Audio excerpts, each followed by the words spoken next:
பெரும் மதிப்பிற்கும் என்னுடைய தனிப்பட்ட பாராட்டுதலுக்கும் உங்களுடைய போற்றுதலுக்கும் உரிய இந்த நிறுவனத்தின் தாளாளர் மேனேஜர் தந்தை ஆரோக்கியசாமி அடிகள் அவர்களே, இந்த நிறுவனத்தின் முதல்வர் அவர்களே, இருபால் ஆசிரியர் பெருமக்களே, மாணவ செல்வங்களே, உங்கள் அனைவரையும் இந்த நேரத்திலே பார்ப்பது எனக்கு மகிழ்ச்சி. வெயில் அடிக்கிறது. நீங்களே ஏற்கனவே சூரியன் போல் இருக்கிறீர்கள்.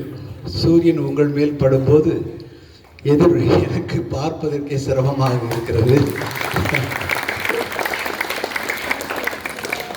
இன்றைக்கு எனக்கு இதயத்தில் கண்கள் இருந்தால் இதயத்திற்கு காரணம் இருக்கிறது என்று சொல்லுகிறார் பாஸ்கல் என்ற